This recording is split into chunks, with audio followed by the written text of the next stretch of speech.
Hello बच्चों। तो आप लोगों ने वॉल्यूमेट्रिक जो है पूरा ख़त्म कर लिया होगा और कल उसके क्वेश्चंस भी लगा लिए होंगे और डाउट भी क्लियर कर लिए होंगे, जैसा कि वीडियो सॉल्यूशन आपको मिल गया होगा वॉल्यूमेट्रिक का। राइट, आज हम लोग को डील करना है, एक नया चैप्टर है, एनसीईआरटी 11th का चैप्टर है, दैट इज गैसियस स्टेट। लेकिन उसके पहले मैं आपसे फिर बताना चाहूंगा, हम लोग बात करेंगे HW की। देखिए बेटा, 29 तारीख से आपका टेस्ट सीरीज चालू हो रही है और ओमेगा के टेस्ट पेपर में टोटल 15 टेस्ट है, 12 + 3, 12 चैप्टर वाइज टेस्ट है और 3 जो है वो मेजर टेस्ट है। 29 तारीख को जो पहला टेस्ट होगा, शेड्यूल आपको मिल जाएगा एक आध दिन के अंदर। 29 तारीख को जो केमिस्ट्री का टॉपिक है उसमें IUPAC है, आइसोमेरिज्म है और रेडॉक्स रिएक्शन। राइट, जो हमारे न्यूली ज्वाइंड स्टूडेंट हैं उन्होंने, मुझे अच्छे से याद है, मैंने आपसे बोला था कि 21 नवंबर तक IUPAC खत्म करना था।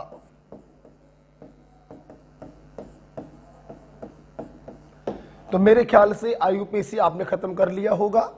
अब जो न्यूली ज्वाइन स्टूडेंट है, जिन्होंने नया नया ज्वाइन किया है, हम आपको पूरा समय दे रहे हैं 28 नवंबर तक, 7 दिनों का समय है। आपको आइसोमेरिज खत्म करना है, ठीक है। अच्छा, ये तो बात हो गई न्यूली ज्वाइन जो बच्चे हैं जिन्होंने ये पहले नहीं पढ़ा था, अभी रिसेंटली जिन्होंने ज्वाइन किया है मेरे को, तो उनके पास आज का दिन मिला के लगभग 7-8 दिन है। आराम से आइसोमेरिज्म धीमे धीमे अपनी क्षमता अनुसार उसको खत्म करें। करंट टॉपिक भी पढ़ना है जो आज चालू होगा, गैसेस स्टेट, और थोड़ा थोड़ा आपको पीछे का भी पढ़ना है, आइसोमेरिज्म। ये आपने कर लिया, ये आपका तैयार हो गया, ये आप कर ही लोगे, 28 तारीख तक तैयार हो गया। तो ये भी मैं शायद आपको करवा चुका हूं, पूरा काम आपका खत्म हो गया। अच्छा, जो जो पुराने स्टूडेंट हैं वो समझ लें, उनको अपनी प्रिपरेशन इस प्रकार से करनी है कि 28 तारीख तक वो एक बार इन सारे चैप्टर्स को बढ़िया तरीके से रिवाइज कर ले, ठीक है। IUPAC आल्दो में करवा चुका हूं आप लोगों को 1-2 बार, आइसोमेरिज्म भी मैं आपको शायद करवा चुका हूं, रेडॉक्स रिएक्शन आपको शायद मैंने रिवीजन नहीं करवाया है, सिर्फ पढ़ाया था।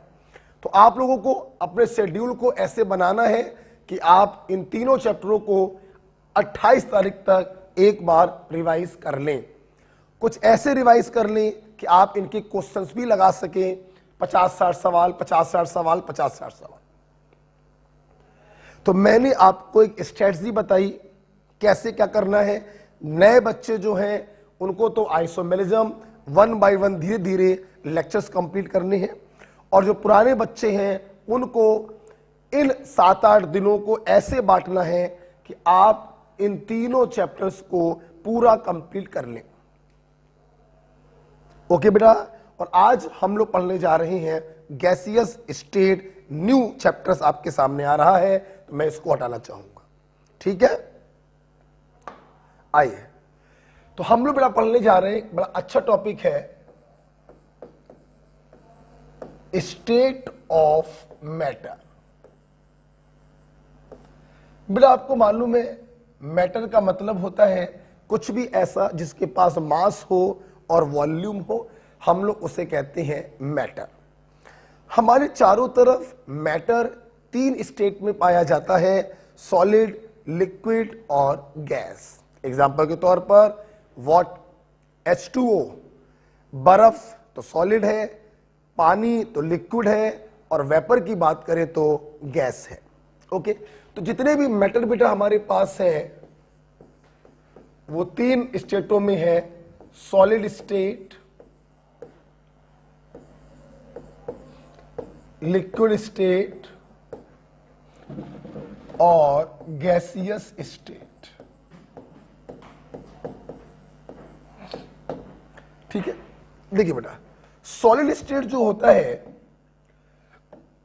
इसमें जो कंस्टिट्यूएंट पार्टिकल होते हैं वो अपनी जगह पर फिक्स रहते हैं, वो अपनी जगह को छोड़कर माइग्रेट नहीं कर सकते हैं due to very strong force of attraction. यही बेटा कारण होता है कि सॉलिड का वॉल्यूम भी फिक्स होता है और सॉलिड का शेप भी फिक्स होता है।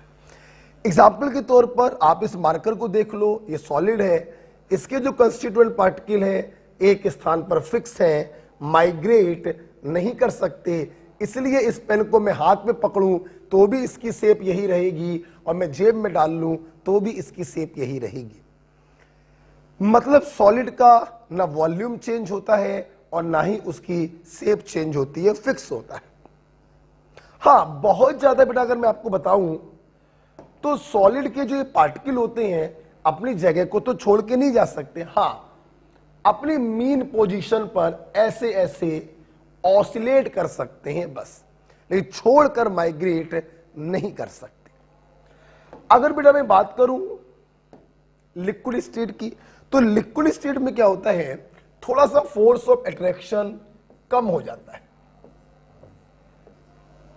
और फोर्स ऑफ अट्रैक्शन कम होने से क्या होता है, इनके जो कंस्टिट्यूएंट पार्टिकल होते हैं वो माइग्रेट कर सकते हैं। क्यों? Because force of attraction decreases. चूंकि बेटा फोर्स ऑफ अट्रैक्शन कम हो गया, इनके पार्टिकल जो है वो माइग्रेट कर सकते हैं, इसलिए ध्यान रखिए इनका वॉल्यूम तो फिक्स होता है लेकिन इनका शेप फिक्स नहीं होता है। ये जिस बर्तन में रखे जाते हैं ये उसी का वॉल्यूम उसी का शेप ऑक्यूपाई कर लेते हैं। फॉर एग्जाम्पल, हम अगर दूध वाले भैया से 2 लीटर दूध लें तो दूध आप जग में लो तो भी 2 लीटर रहेगा, भगोने में लो तो भी 2 लीटर रहेगा, लेकिन जग में लेने पर उसका शेप जग के जैसा हो गया और भगोने में लेने पर उसका शेप भगोने के जैसा हो गया। तो शेप तो बदला लेकिन वॉल्यूम पर कोई फर्क नहीं पड़ा। That is liquid state. और गैसियस स्टेट का तो कहना ही क्या बेटा, इनके जो पार्टिकल होते हैं उनके बीच में लगने वाला फोर्स ऑफ अट्रैक्शन ऑलमोस्ट 0 होता है, बिल्कुल 0 होता है। मतलब gaseous state is the most random state. Gaseous state is the most random state. ना इनका वॉल्यूम फिक्स होता है और ना इनका शेप फिक्स होता है। ये जिस बर्तन में रखे जाते हैं उसी बर्तन का शेप और वॉल्यूम ऑक्यूपाई कर लेते हैं। This is called gaseous state. मैं आपको बताना चाहूंगा कोई भी मैटर हो वो 3 स्टेट में पाया जाता है। अगर H2O का एग्जांपल ले लें तो बर्फ इज द सॉलिड स्टेट, पीने वाला पानी इज द लिक्विड स्टेट और जो वेपर होगी वो गैसियस स्टेट। साथ ही साथ मैं आपको यह भी बताना चाहूंगा ये तीनों स्टेट जो होती हैं ये इंटर कन्वर्टेबल होती हैं। सॉलिड लिक्विड में, लिक्विड गैस में, गैस लिक्विड में, लिक्विड सॉलिड में आपस में इंटर कन्वर्ट होते रहते हैं। हम प्रेशर और टेम्परेचर को चेंज करके इनको आपस में इंटर कन्वर्ट कर सकते हैं। ओके, लिख लो।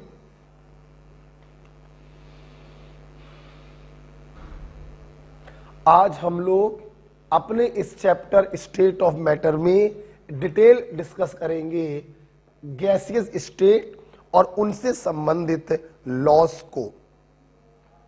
तो आइए, गैसियस स्टेट चालू करने से पहले जैसा कि मैंने बोला कि प्रेशर, वॉल्यूम और टेम्परेचर, इनको चेंज करके हम स्टेट को बदल सकते हैं। तो आइए थोड़ा सा प्रेशर, वॉल्यूम और टेम्परेचर के बारे में हम आपको बताएं।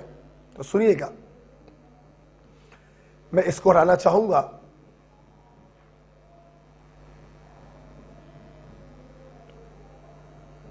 ओके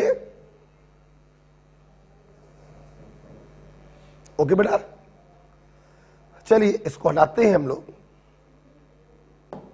अब देखिए बेटा, थोड़ा सा हम लोग बात करेंगे प्रेशर के बारे में।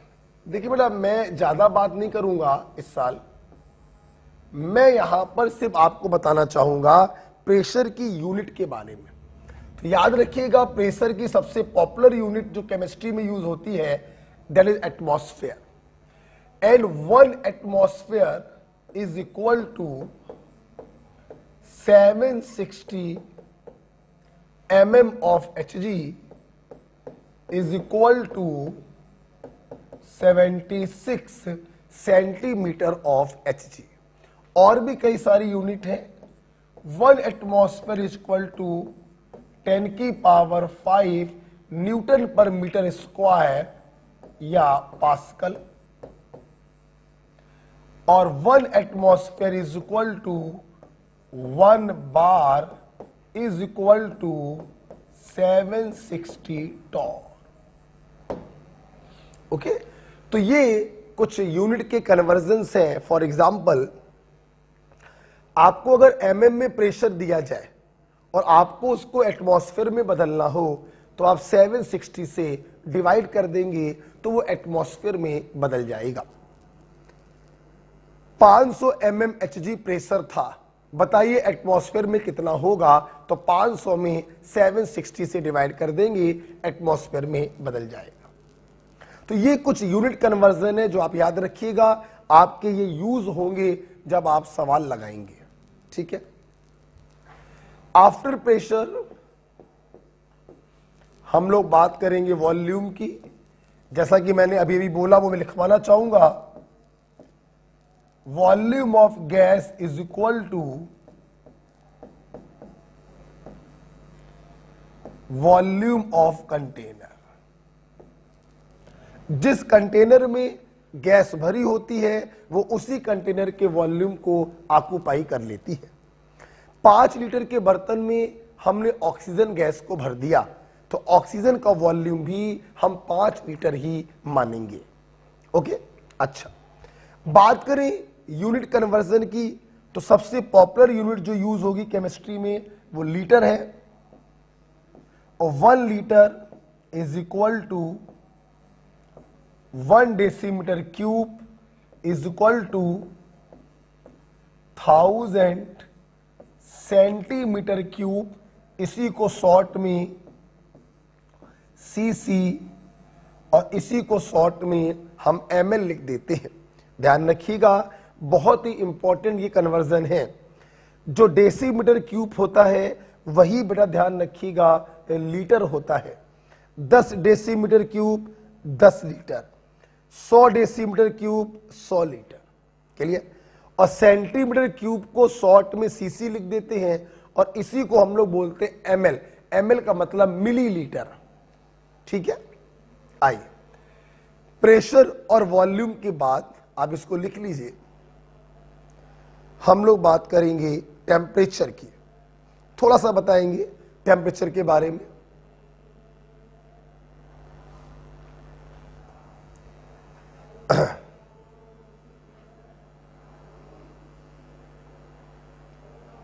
थोड़ा सा बताएंगे।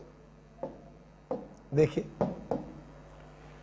अगर बेटा बात करें टेम्परेचर की, देखो सबसे पहली बात, हम लोग यूजली टेम्परेचर को केल्विन में यूज करते हैं।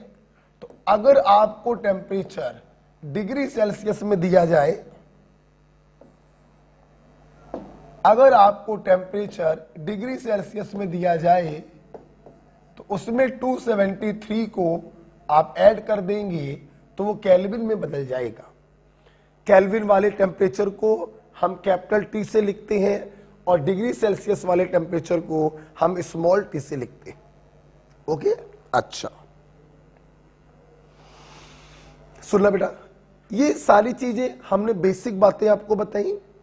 स्टेट ऑफ मैटर 3 प्रकार का था जो आपस में इंटर कन्वर्टेबल थे with the change in pressure, temperature and volume. तो सबसे पहले मैंने आपको प्रेशर, वॉल्यूम और टेम्परेचर की कुछ यूनिट्स बताई, उनके इंटर कन्वर्जन्स बताए।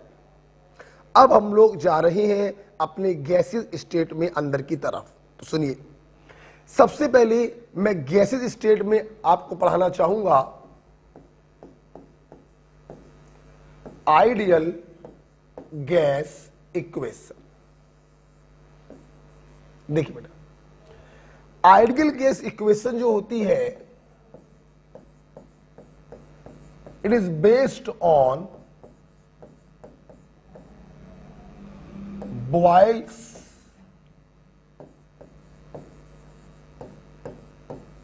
Chorl's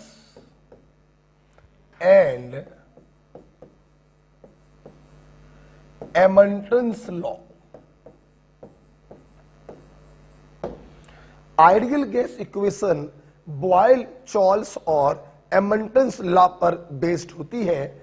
आप जब भी बेटा किसी किताब को पढ़ेंगे, कोई किताब देखिएगा, गैसेस स्टेट का चैप्टर खोलिएगा, उसमें पहले बॉयल्स लॉ लिखा होगा, फिर चॉर्ल्स लॉ लिखा होगा, फिर एडमंटन्स लॉ लिखा होगा, और फिर इन तीनों की हेल्प से उसने आइडियल गैस इक्वेशन को डिराइव किया होगा। हम लोग कोई बोर्ड का पेपर देने नहीं जा रहे कि Boyle's law, ideal gas equation को डिराइव करिए 2 नंबर, नहीं। हमारे एग्जाम में न्यूमेरिकल क्वेश्चन आएंगे, थ्योरेटिकल क्वेश्चंस आएंगे। इसलिए मैं किताबी तरीके से ना पढ़ाकर मैं थोड़ा रिवर्स तरीके से आपको पढ़ाना चाहूंगा। मैं इन लॉ से इसको डिराइव नहीं करूंगा, मैं इस इक्वेशन से इनको डिराइव करूंगा। ऐसा करने से बहुत हेल्प मिलती है और हमें कुछ भी याद नहीं करना पड़ता। सिर्फ आपको याद करना है कि आइडियल गैस इक्वेशन क्या होती है। शायद ये क्लास 8th से आपको याद है, PV is equal to nRT।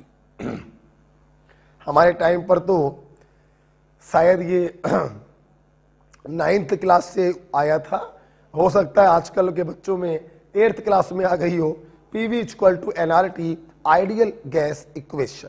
अच्छा, यहां पे बेटा P क्या है? Of course pressure, volume, mole, temperature in Kelvin, और R का मतलब है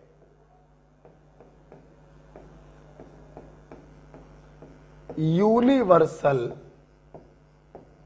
gas constant. What is R? R is universal gas constant. मैं बहुत जोर दे के एक बात आपको बताना चाहूंगा कि इस R की वैल्यू क्या रखते हैं। देखिए बेटा, R की जो बेटा वैल्यू होती है वो प्रेशर और वॉल्यूम की यूनिट पर डिपेंड करती है। जैसे अगर R की वैल्यू आप रखते हैं 0.0821, तो ये तब पॉसिबल है जब प्रेशर रखो एटमॉस्फेयर में और वॉल्यूम रखो लीटर में। अगर इनकी यूनिट आप चेंज करोगे तो आप R की ये वैल्यू नहीं रख सकते। R की बेटा दूसरी वैल्यू होती है 8.314 and this is the SI value of R, मतलब जूल में आता है। मतलब R की वैल्यू 8.314 तब रखोगे जब प्रेशर रखो आप SI में न्यूटन पर मीटर स्क्वायर और वॉल्यूम भी रखो आप SI में मीटर क्यूब। ध्यान न दीजिएगा, प्रेशर रखा SI में न्यूटन पर मीटर स्क्वायर, वॉल्यूम रखा SI में मीटर क्यूब, इससे ये कट गया न्यूटन मीटर। न्यूटन बोले तो फोर्स, मीटर बोले तो डिस्प्लेसमेंट, मतलब what is this? This is work, और वर्क की यूनिट क्या होती है? SI में जूल। आप सोच रहे होंगे सर ने क्या पढ़ाना चालू कर दिया। एक्चुअली मैं आपको ये दिखाना चाह रहा था कि मैंने यहां पर जूल क्यों लिख दिया। मुझे लिखना चाहिए था न्यूटन पर metre square into metre cube. तो मैंने आपको ये दिखाया कि pressure into volume is actually energy. Pressure into volume is actually energy, मतलब मैं आपको बताना चाहूंगा ई का यूनिट वही होता है जो P इंटू V का यूनिट होता है। ये ध्यान रखिए। ओके, आपको सब लिखना नहीं है, बस वो समझाने के लिए मैंने बताया कि E का यूनिट वही होता है जो P इंटू V का यूनिट होता है। कहने का बड़ा मतलब ये है कि atmosphere litre is also the unit of energy. तुम लोग एनर्जी का unit joule, calorie, electron volt पढ़ते हो। Atmosphere litre is also the unit of energy because P into V का यूनिट वही होता है जो एनर्जी का यूनिट होता है। तो अगर आपको दिखाई पड़े कि किसी फार्मूले में R आया है, सभी लोगों का वैल्यू SI में रखा है, तो R का वैल्यू आप कितना रखोगे? 8.314। R की बेटा एक वैल्यू और होती है 2 कैलोरी में।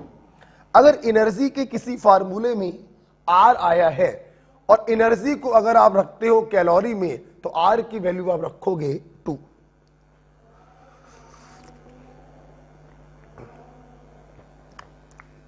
फॉर एग्जाम्पल E बराबर क्या होता है? शायद कहीं फार्मूला पढ़ा हो, 3/2 RT काइनेटिक एनर्जी बराबर। तो अगर ये एनर्जी आपने जूल में रखी तो R की SI वैल्यू, अगर ये एनर्जी आपने कैलोरी में रखी तो R की जगह 2, और अगर ये एनर्जी आपने एटमॉस्फेयर लीटर में रखी तो R की वैल्यू 0.0821। ओके, आई होप आपको R का महत्व समझ में आया। अब मैं जो बेकार की चीजें हैं उनको हटा दे रहा हूं। ये भी हट गया है, ये लिख लीजिएगा आप अपने हाशिए पर, और ये भी हमारे किसी काम का नहीं। ओके, चलिए, तो हमारे काम का इतना था। Ideal gas equation based on Boyle, Charles and Amontons law. PV equal to NRT. R को कहते हैं यूनिवर्सल गैस कांस्टेंट। आर की वैल्यूज होती हैं 0.0821, 8.314 और 2। ध्यान रखिएगा, ये डिपेंड करेगा प्रेशर इनटू वॉल्यूम का यूनिट क्या है।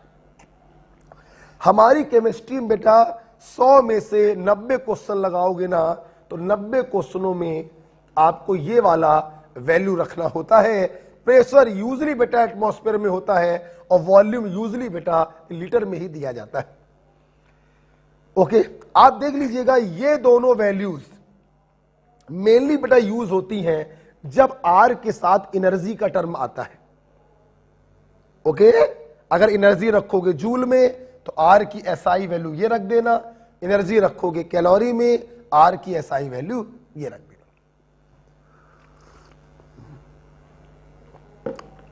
ओके, आइए, जब मैं आइडियल गैस इक्वेशन आपको पढ़ा देता हूं तो यहां पर देखिए, मैं एक पॉइंट आपको पढ़ाना चाहूंगा। इसी के नीचे कंटिन्यू करिएगा, जगह नहीं है, मैं ऊपर लिख रहा हूं, सुनना। For given mass of a gas, for given mass of a gas। समझिए बेटा, देखिए बेटा, गिवन मास बोलने का मतलब होता है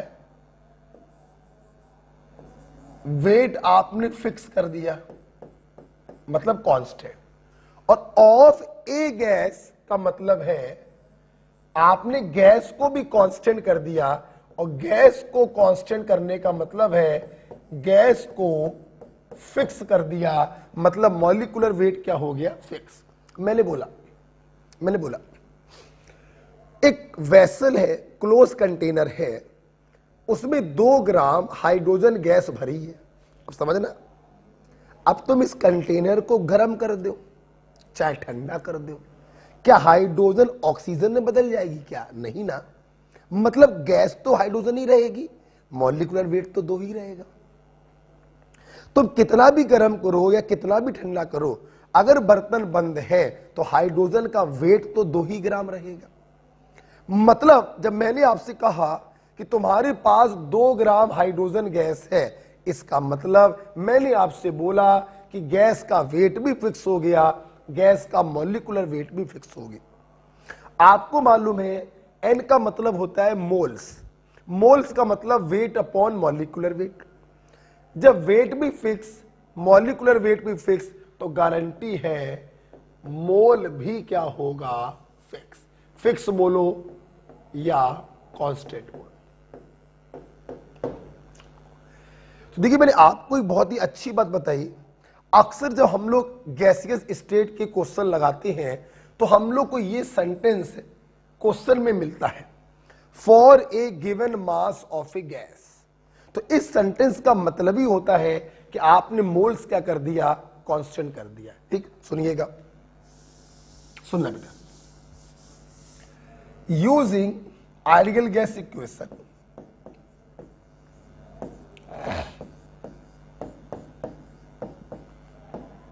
तुम बताना, जब तुमने गैस को फिक्स किया तो मोल फिक्स हो गया, आर जो होता है वो वैसे ही कांस्टेंट होता है, तो पीवी अपॉन टी कांस्टेंट हो गया।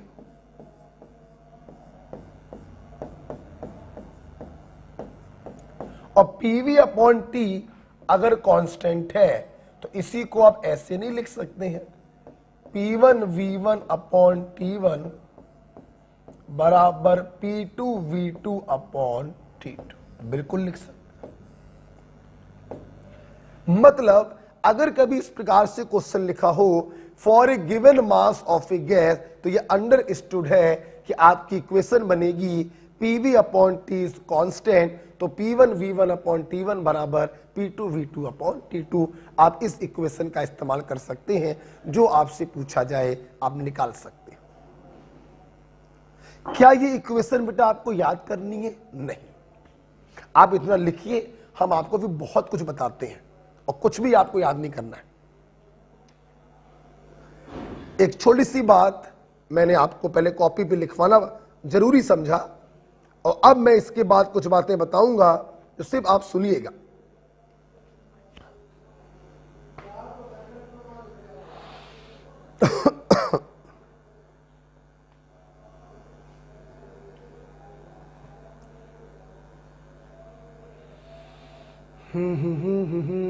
कैसी पढ़ाई चल रही है तुम लोगों की?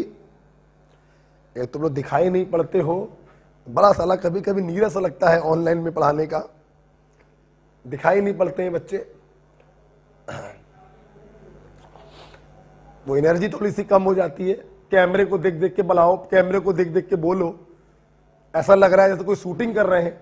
शूटिंग ही कर रहे हैं एक्चुअली हम लोग, ऑनलाइन में तो शूटिंग ही हो रही है। ध्यान रखिएगा, जो काम दिया है वो काम करना है। मैंने अगले 7 दिन पुराने बच्चों के ऊपर छोड़ दिए हैं।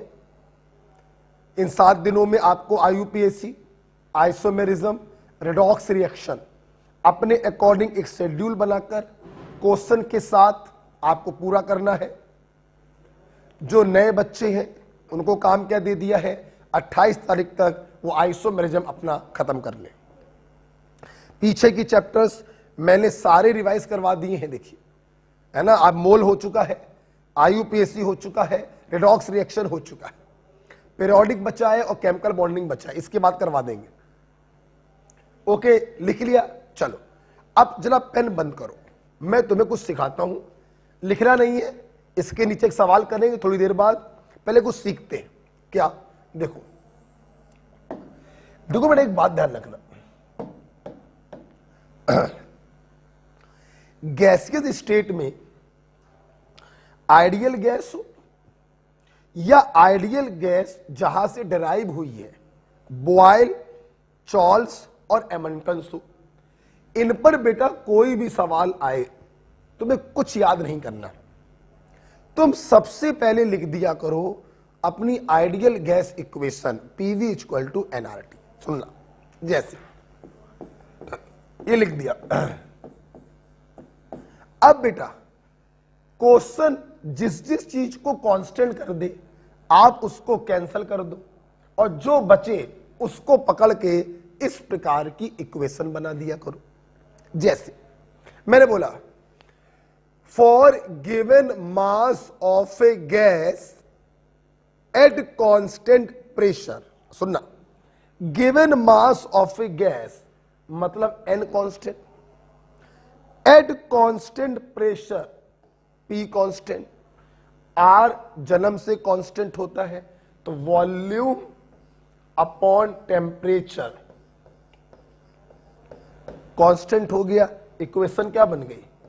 V1 अपॉन T1 बराबर V2 अपॉन T2। खत्म हो गई बात बेटा, खत्म। मान लो ये हटा सकते हैं ना, यहां करते हैं, सर लिख तो यही लिए आप लोगों ने, ठीक, हटा सकते हैं। मान लो मैंने बोला for a given mass of a gas at constant temperature, सुनना, हमने आइडियल गैस रखा, given mass of a gas का मतलब n कांस्टेंट और टेम्परेचर कांस्टेंट क्वेश्चन ने बोल दिया, ये जन्म से कांस्टेंट, तो PV क्या हो गया? कांस्टेंट। इक्वेशन बोलो, P1 V1 बराबर P2 V2। बड़ा कोई आपत्ति बड़ा किसी बच्चे को? तो इस प्रकार से देखो हम लोग कोई भी क्वेश्चन बड़े आराम से सॉल्व कर सकते हैं बिना कुछ याद करे।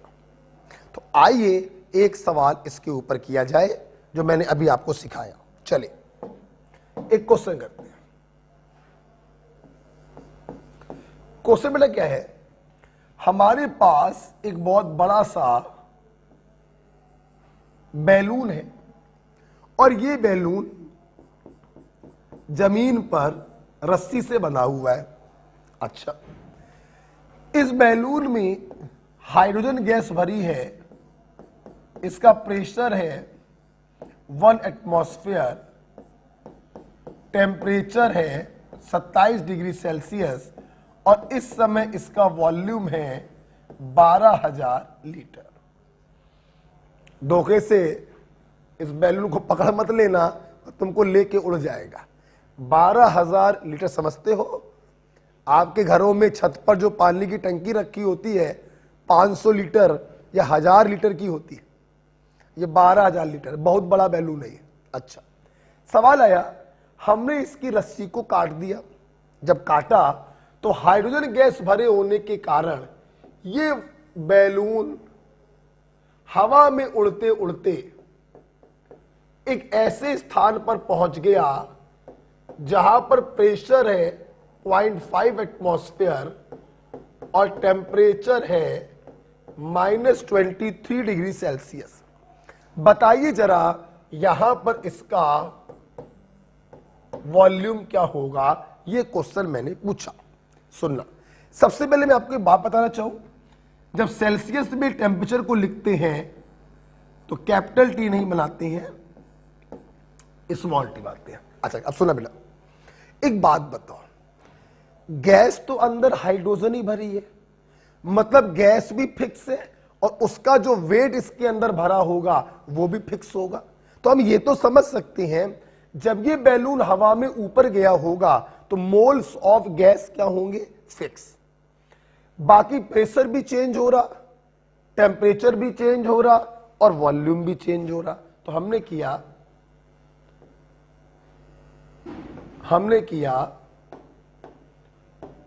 समझना बेटा मेरी बात, एक भी पॉइंट याद नहीं करेंगे, using PV is equal to nRT, हमने इसका यूज किया। अच्छा, मोल कांस्टेंट है, आर कांस्टेंट है, तो आपका फार्मूला क्या डिराइव हो गया, P1 V1 अपॉन T1 बराबर P2 V2 अपॉन T2। आप एक को सिचुएशन 1 मान लिया करो और एक को सिचुएशन 2 मान लिया करो और वैल्यू उठाकर सब्स्टिट्यूट कर दिया करो। करें, क्योंकि जगह नहीं है मेरे पास, मैं यहां पे कर रहा हूं। P1 1, V1 12,000 अपॉन T1, हम लोग टेम्परेचर केल्विन में रखते हैं हमेशा, ये 27 डिग्री है, 273 जोड़ोगे 300 आएगा बराबर। P2 की वैल्यू 0.5, V2 आपको निकालना है और T2 की वैल्यू 273 जोड़ोगे 250 आएगा। आप यहां से सॉल्व कर लीजिए, क्योंकि सुबह ही सुबह अभी पढ़ा के आया हूं मैं ऑफलाइन में, तो मुझको आंसर याद है 20,000 litre. This is your answer. मेरे ख्याल से यही आएगा ना, हाँ 150 देख लीजिए, यही आएगा, बच्चे ने आंसर बताया था, यही आएगा। ठीक है बेटा, तो देखिए सवाल कितना आसान था। अगर आपको तरीका मालूम है, हम लोग कभी कुछ भी याद नहीं करते हैं, जो चीज कांस्टेंट होती है हम उस चीज को कैंसिल कर देते हैं, बची हुई चीज को पकड़कर हम अपनी इक्वेशन बनाते हैं, वैल्यू रखते हैं, आंसर आ जाता है। ठीक है, तो ये क्वेश्चन एक आपका हमने आइडियल गैस इक्वेशन पर कराया।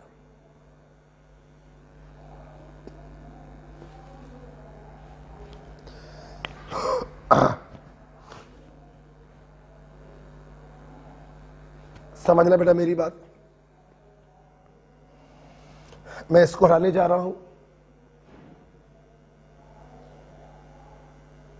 ओके, अच्छा, अब आइए अगेन एक बार आपको आगे लेके चलते हैं। Again using ideal gas equation PV equal to nRT। यहां पर n क्या होता है, मोल्स, तो मोल्स को ओपन करिए, weight upon molecular weight into RT, weight gram में होता है। ठीक है, मॉलिक्यूलर वेट को इधर ले जाओ, वॉल्यूम को इधर ले आओ, PM बराबर W अपॉन VRT। आपको मालूम है वेट अपॉन वॉल्यूम डेंसिटी, तो PM बराबर DRT। जानते हो बेटा, ये भी बेटा आइडियल गैस इक्वेशन ही कहलाता है।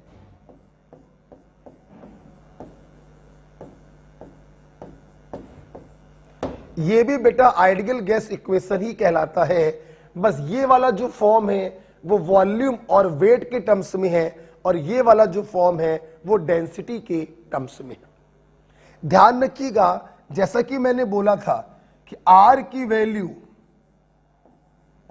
0.0821 कब होती है, जब प्रेशर होता है एटमॉस्फेयर में और वॉल्यूम होता है लीटर। ध्यान रखना, तो प्रेशर तो आपको दिखाई पड़ रहा है लेकिन वॉल्यूम दिखाई नहीं पड़ा, दिखाई पड़ रहा है डेंसिटी को ध्यान से देखो, इसकी यूनिट होनी चाहिए ग्राम पर लीटर।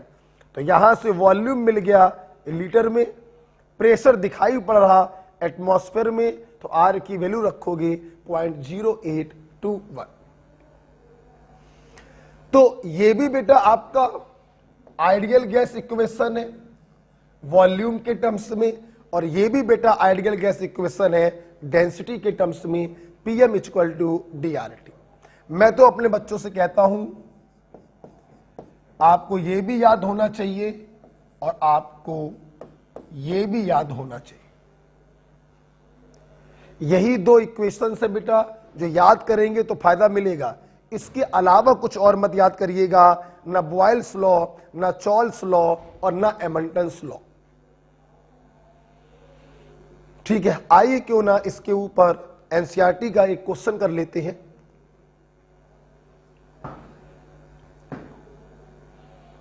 तो पीवी इक्वल टू एनआरटी और पीएम इक्वल टू डीआरटी, ये दोनों कहलाती हैं आइडियल गैस इक्वेशन। ठीक है, आइए इसके ऊपर सवाल करते हैं। आज मैं सवाल लिख के नहीं ला पाया, तो मेरे मोबाइल में सवाल पड़े हुए हैं। आइए जरा देखते हैं।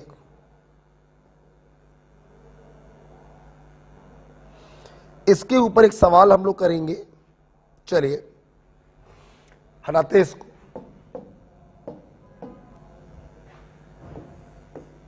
एनसीईआरटी का क्वेश्चन है, लिखेंगे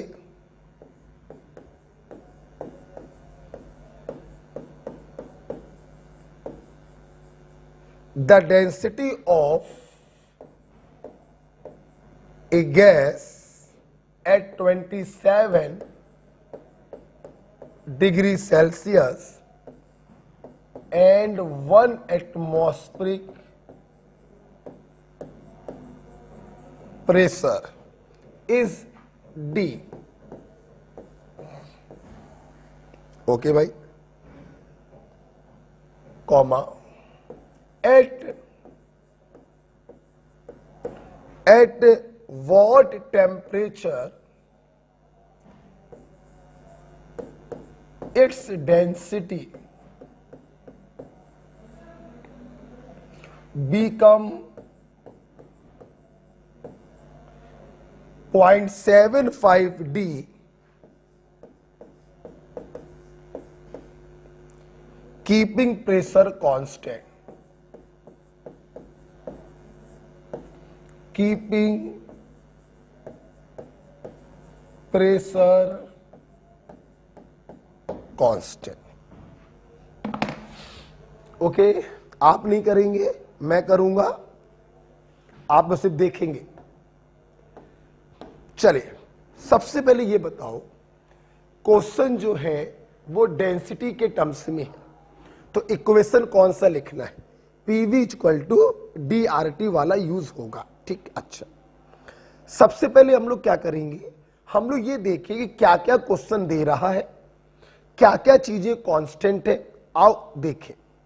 सवाल ने आपसे बोला हमारे पास कोई गैस है जिसका बेटा 27 डिग्री सेल्सियस और 1 एटमॉस्फेरिक टेम्परेचर पर डेंसिटी है डी। इन्होंने पूछा हम टेम्परेचर क्या कर दें, हम टेम्परेचर क्या कर दें कि इसकी डेंसिटी हो जाए 0.75 D keeping the pressure constant. मतलब प्रेशर क्या रहा? 1 एटमॉस्फेयर। हमारे स्टूडेंट अगर ध्यान से देखें,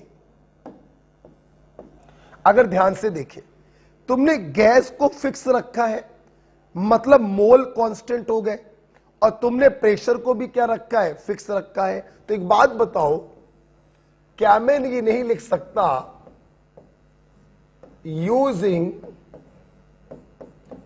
पीएम बराबर डी आर टी? सुना मेरी बात? गैस फिक्स है इसलिए molecular weight of course fix होगा, प्रेशर तुमने फिक्स रखा है, आर तो हमेशा से फिक्स होता है। तो आप बताइए बेटा,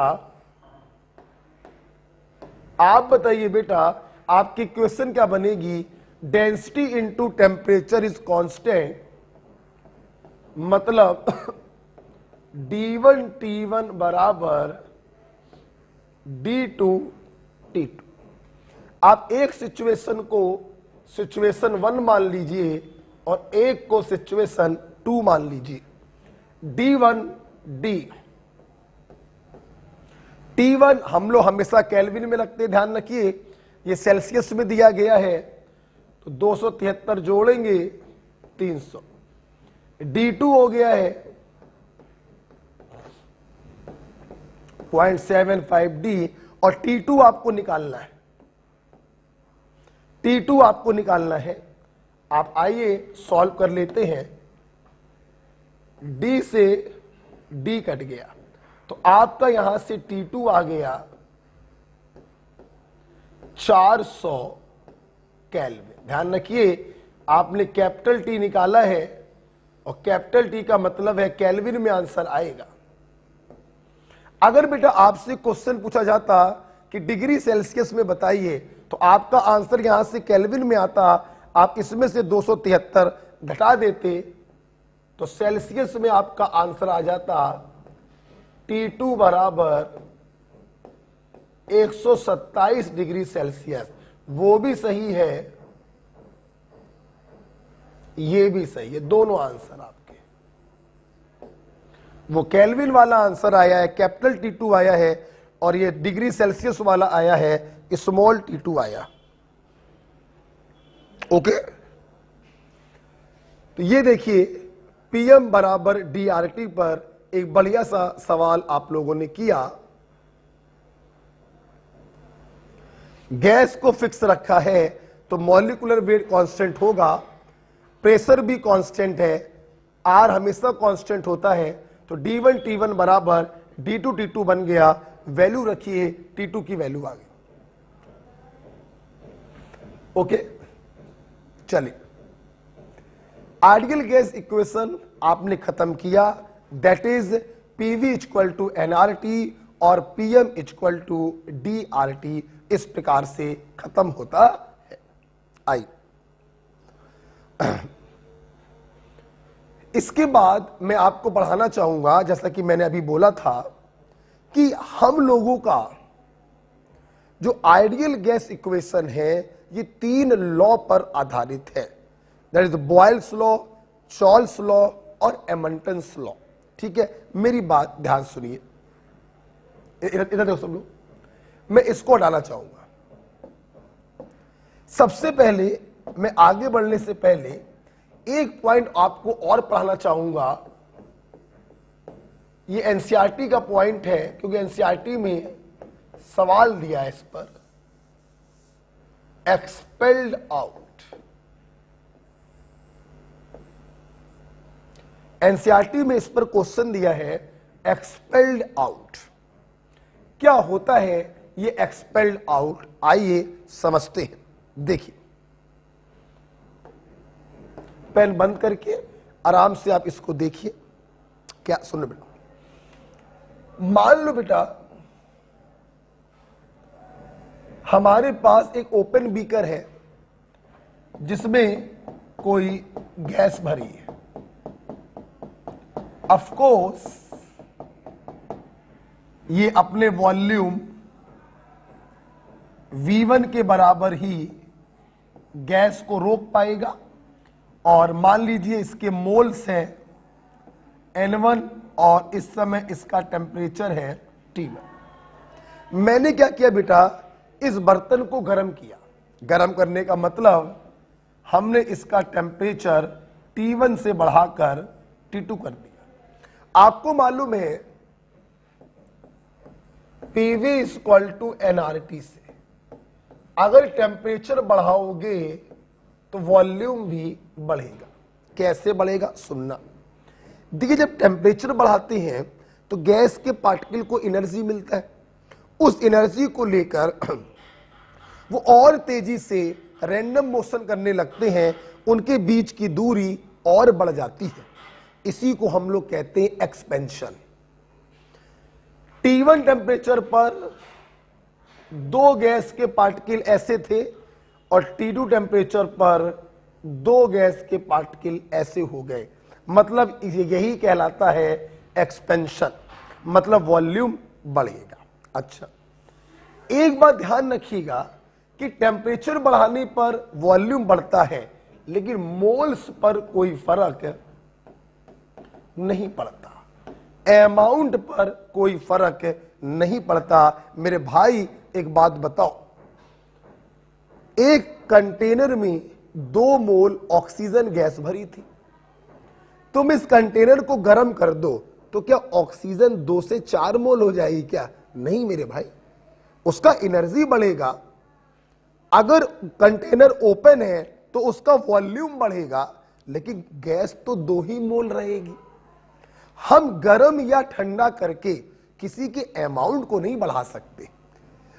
वॉल्यूम को ज्यादा या कम किया जा सकता है, लेकिन अमाउंट को ज्यादा या कम ठंडा या गर्म करके नहीं किया जा सकता। ओके, सुनना, जब आपने इसको गर्म किया तो नो डाउट इसमें एक्सपेंशन हुआ, ये गैस के पार्टिकल दूर दूर हो गए, और दूर दूर होने के कारण माना इसका वॉल्यूम V1 से बढ़कर V2 हो गया। कितना हो गया बेटा? V2 हो गया। समझना, चूंकि बेटा कंटेनर की जो औकात है वो V1 वॉल्यूम को रखने की है, गर्म करने पर वॉल्यूम बढ़कर V2 हो गया, तो जाहिर सी बात है ये जो एक्स्ट्रा वॉल्यूम है ये बर्तन को छोड़कर बाहर निकल आएगा। हां बेटा, इसी को कहते हैं एक्सपेल्ड आउट। बेटा बोलो, क्या कहते हैं? Expelled out. इसी को बेटा हम लोग कहते हैं एक्सपेल्ड आउट। अगर आपसे सवाल आए एक्सपेल्ड आउट वॉल्यूम, तो ऑफ कोर्स बाद वाला वॉल्यूम V2, औकात थी उसकी V1, तो V2 माइनस V1 के बराबर बाहर चला गया। इसी को हम लोग लिख देते हैं डेल्टा V। कभी कभी आपसे सवाल पूछा जाता है एक्सपेल्ड आउट अमाउंट। आप जब ध्यान से सुनिएगा, ध्यान सुन, देखो बेटा, इसमें कोई संदेह नहीं है कि गर्म करने पर अमाउंट पे कोई फर्क नहीं पड़ेगा। तो फर्क क्या पड़ रहा, जरा समझना, अच्छा लगेगा समझना। मान लो हमने N1 की वैल्यू 5 मोल है। कितने? 5 मोल। T1 टेम्परेचर पर ये 5 मोल इस बर्तन में घूम रहा था। 5 मोल। अच्छा, मतलब ये 5 मोल जो था, मतलब ये 5 मोल जो था वो V1 वॉल्यूम में फैला हुआ था। तुमने टेम्परेचर बढ़ाया तो ये गैस दूर दूर हो गया, तो अब ये जो 5 मोल है वो V2 वॉल्यूम में फैल गया। रहेगा तो मेरे भाई 5 ही मोल ना। पहले 5 मोल V1 वॉल्यूम में था, फिर 5 मोल V2 वॉल्यूम में हो गया। तो जब ये 5 मोल V2 वॉल्यूम में फैला, तो जब थोड़ी सी गैस बाहर गई तो जाहिर सी बात है थोड़े से मोल्स भी बाहर जाएंगे। तो बर्तन में जो बाद में मोल बचेंगे वो पहले की तुलना में कम बचेंगे। यही कारण है कि N2 जो होता है, N2 जो होता है it is less than N1। मैं फिर से बताना चाहूंगा, यहां पर N2 और N1 amount of gas present in container को डिनोट कर रहे हैं। मैंने क्या बोला? N1 and N2 are moles of gas present in container.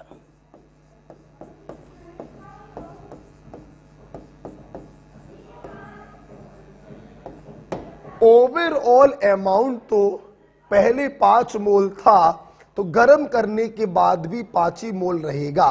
फर्क बस ये पड़ेगा, पहले 5 मोल V1 वॉल्यूम में फैला था, 5 का 5 बर्तन के अंदर था। गर्म करने पर ये 5 मोल V2 वॉल्यूम में फैल गया, तो हो सकता है 3 मोल बर्तन के अंदर हो, 2 मोल बर्तन के बाहर हो, और ये 2 मोल निकलकर बाहर चला गया। तो बर्तन में कितने मोल बचे? 3। इसी 3 को कह रहे हैं हम N2। तो हमेशा ध्यान रखना, जब एक्सपेल्ड आउट वॉल्यूम पूछते हैं तो V2 माइनस V1 करते, और जब एक्सपेल्ड आउट अमाउंट पूछते हैं तो N1 माइनस N2 करते हैं। बच्चे बहुत गलती करते हैं। हमेशा ध्यान रखिए, चेंज जब भी निकाला जाता है बड़ी वैल्यू से छोटी वैल्यू को माइनस करके निकालते हैं। बड़ी वैल्यू से छोटी वैल्यू को माइनस करके निकालते हैं। वॉल्यूम में V2 बड़ा है, लेकिन अमाउंट प्रेजेंट इन कंटेनर में N1 बड़ा है, क्योंकि पहले 5 मोल था कंटेनर के अंदर, बाद में कुछ मोल निकल गए तो मोल कितने बचे? कम। तो N2 की वैल्यू छोटी होगी, तो N1 minus N2।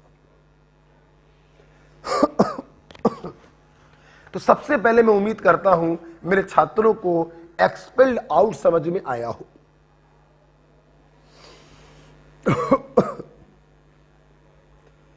Expelled out आपको हम उम्मीद करते हैं समझ में आया होगा।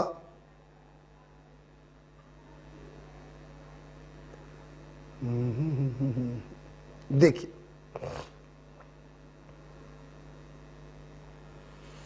आगे बढ़े बेटा। आइए अब आपको हम कुछ समझाते हैं, समझने का प्रयास करिएगा।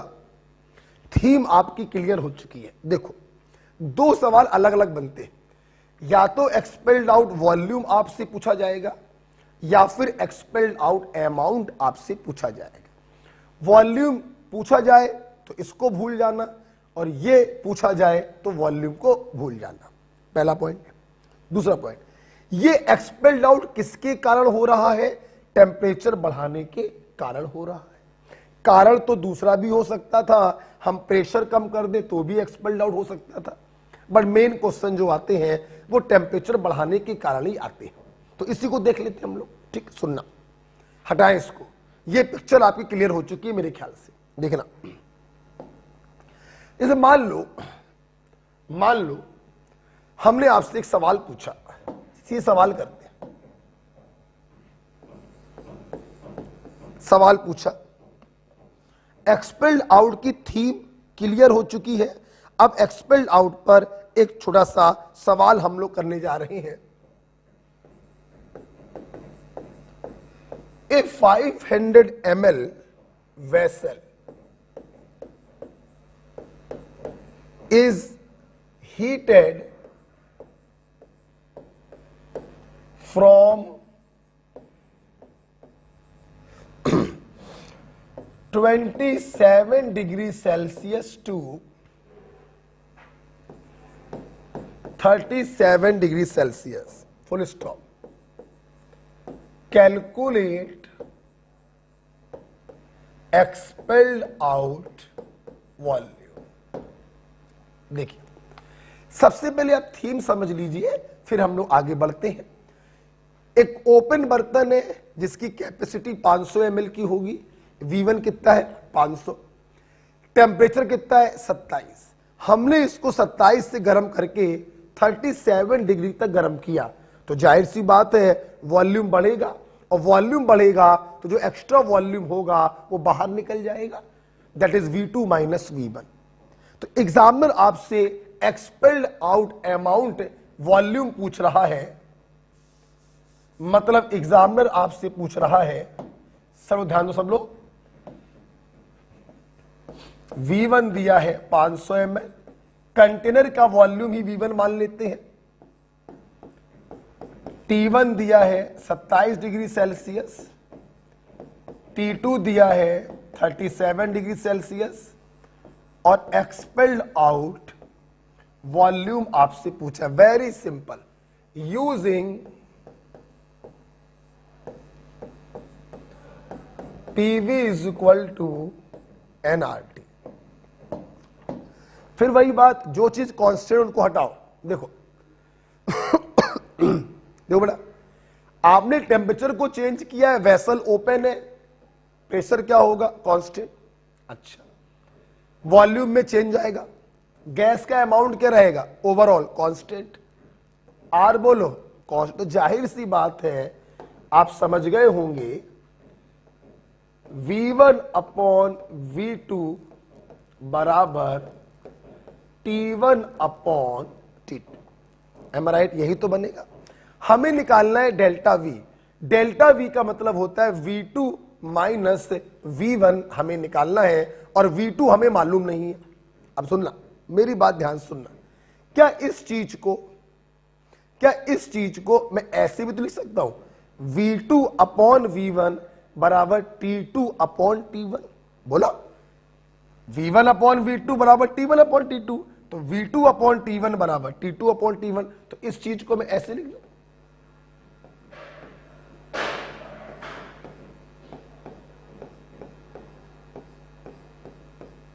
M right. हमें निकालना है V2 माइनस V1। तो अगर मैं इधर से -1 करूं और इधर भी -1 करूं तो जाहिर सी बात है कोई फर्क तो पड़ेगा नहीं। तो इक्वेशन क्या बनेगी, देखो जगह कम पड़ रही है। V2 minus V1 upon V1 बराबर T2 minus T1 upon T1। V2 minus V1 delta V आपको निकालना है। V1 की वैल्यू 500, T2 37 में 273 जोड़ोगे, T1 27 में 273 जोड़ोगे अपॉन T1 30। सॉल्व कर लीजिए, डेल्टा V बराबर आएगा 50/3 ml। This is your answer. Okay right बेटा, लिखो इसको। हेलो, हाँ बेटा बताओ। बेटा जरा अभी हम क्लास ले लें, फिर थोड़ी देर बाद कॉल कर लेना, ठीक है। तो इस प्रकार से देखिए कितने आराम से हमने काम किया। अब कोई बच्चा ये कहे कि सर ये कैसे क्या कर रहे हो, ये थोड़ा बड़ा लग रहा है। बेटा बड़ा नहीं है, ये तुम्हें लग रहा है बड़ा। अगर अपन ये चीज नहीं कर पा रहे हैं कि इसको पलट देंगे तभी तो ये आएगा। तो आप बताओ भाई अपन को चाहिए क्या, हमें चाहिए डेल्टा V। डेल्टा V क्या होता है, V2 माइनस V1। हमें चाहिए है V2 माइनस V1। प्लीज समझिएगा, प्लीज समझिएगा। V2 माइनस V1 तभी आ सकता है और यहां से 1 को माइनस करें और यहां से 1 को माइनस करें। तो V2 minus V1 upon V1 बराबर T2 minus T1 upon T1। Okay, अब तुम लोग एक क्वेश्चन हमसे ये कर सकते थे, सर V2 माइनस V1 तो हम ऐसे भी ला सकते हैं, यहां पर 1 में से इसको घटा दें, यहां पर 1 में से इसको घटा दें। बात तो सही है, तो भी V2 माइनस V1 आ जाएगा, लेकिन नीचे बचेगा V2। क्या तुम्हें क्वेश्चन में V2 मालूम है? नहीं मालूम। अबे अगर V2 मालूम होता तो V2 माइनस V1 करके सीधे हम डेल्टा V नहीं निकाल देते। इसका मतलब ही ये है कि हम लोगों को V2 को भी हटाना है, हमें अपना आंसर V1 के टर्म्स में चाहिए है। इसलिए मैंने इसकी पलटी मारकर इसको ऐसे किया और यहां से सॉल्व करके अपना फार्मूला निकाला। ओके बेटा, क्लियर? चलिए, उम्मीद करते हैं आपको ये सवाल समझ में आ गया होगा। मेरे पास इसके ऊपर एक सवाल और भी है, चलिए वो सवाल भी कराते हैं आपको, वो सवाल भी आपको करवाते हैं। आइए देखते हैं, हटाते हैं इसको, ठीक है। आइए एक सवाल और मेरे पास है, वो भी करते हैं। सवाल लिखेंगे, an open vessel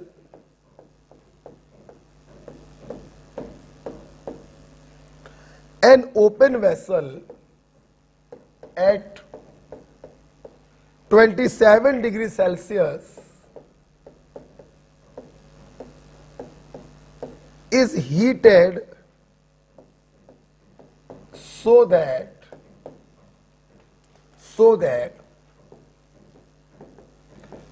3/5 part of gas या air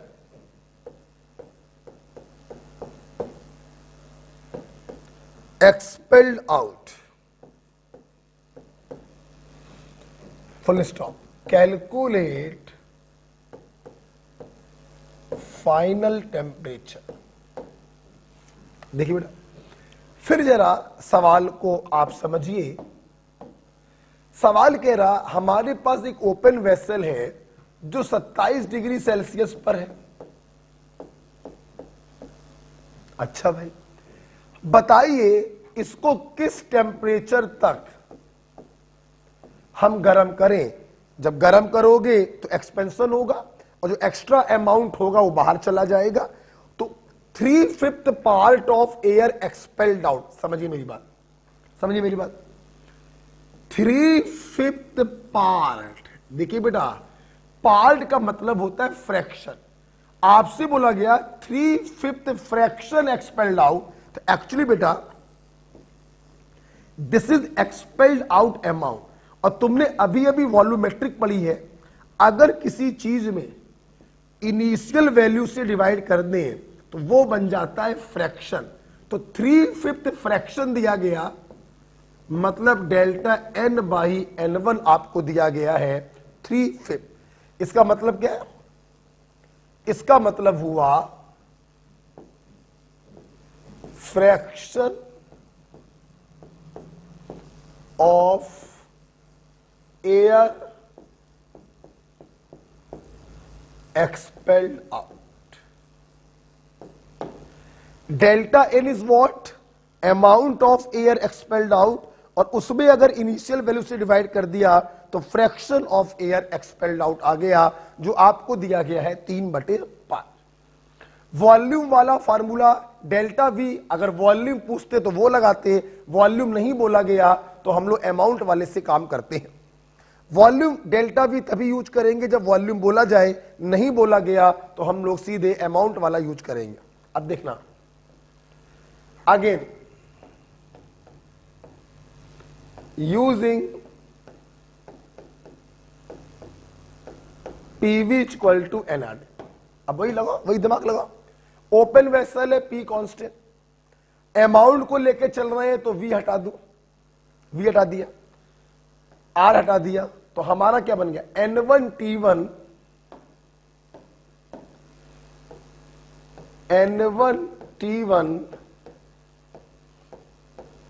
बराबर N2T2। दिमाग से सोचिएगा, दिमाग से। अब यहां पर N1 और N2 क्या है? यहां पर N1 और N2 है कंटेनर के अंदर जो अमाउंट उपस्थित है वो। हमें चाहिए delta N, that is N1 minus N2, और नीचे चाहिए हमको N1। अब देखो, नीचे चाहिए N1, तो N1 को इधर ले आओ, T2 को इधर ले जाओ।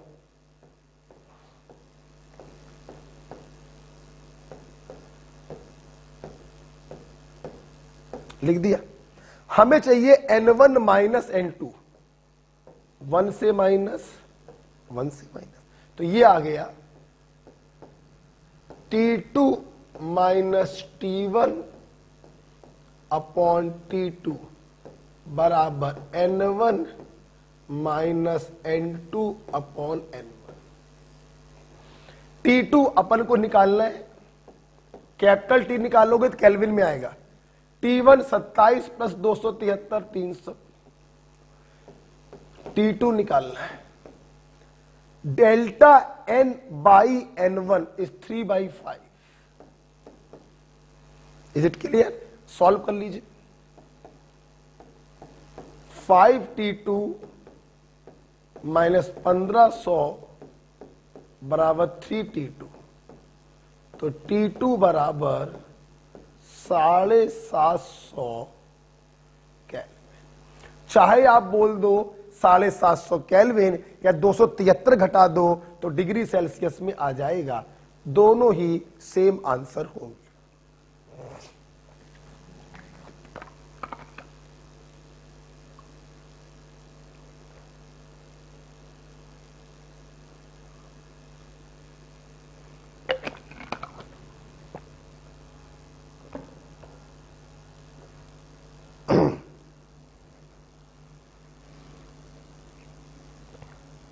मैं उम्मीद करता हूं कि आप लोगों को एक्सपेल्ड आउट केस भी समझ में आया होगा कि कैसे क्वेश्चंस बनते हैं एक्सपेल्ड आउट पर।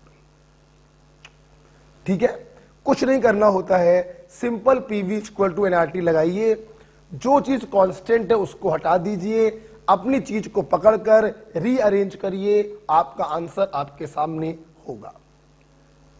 ओके बेटा, चलिए इसके आगे हम लोग बढ़ते हैं। एक छोटा सा पॉइंट मैं आपको और पढ़ाना चाहूंगा, हटा दो इसको। एक छोटा सा पॉइंट बेटा मैं आपको और पढ़ाना चाहूंगा, जिसका नाम है aqueous tension।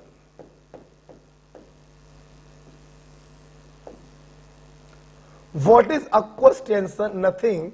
It is simple.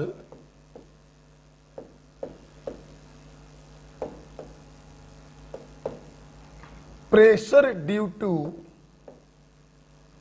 water vapor।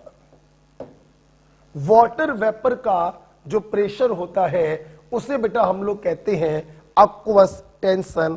आइए थोड़ा आपको बता दें, समझेंगे जरा।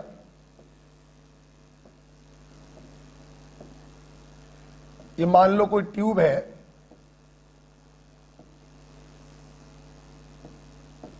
इसके अंदर वाटर भरा हुआ है, ठीक है। हमने लेबोरेटरी में कोई गैस बनाई और उस गैस को इस वाटर के ऊपर कलेक्ट करवाया। गैस को हम लोग वाटर के ऊपर क्या करवा रहे हैं? कलेक्ट करवा रहे हैं। क्या हुआ? ये गैस गई और पानी में तैरते हुए ऊपर आ गई। ठीक, जब ये गैस पानी में तैरते हुए ऊपर आती है तो गैस के साथ साथ कुछ वाटर वेपर भी आ जाता है, जिसके कारण हम लोग जो यहां पर गैस का प्रेशर नापते हैं वो एक्चुअली में गैस का प्रेशर नहीं होता, वो गैस प्लस वाटर वेपर का प्रेशर होता है। और वाटर वेपर के इसी प्रेशर को हम लोग कहते हैं aqueous टेंशन। तो what is aqueous tension? Pressure due to water vapour is called aqueous tension.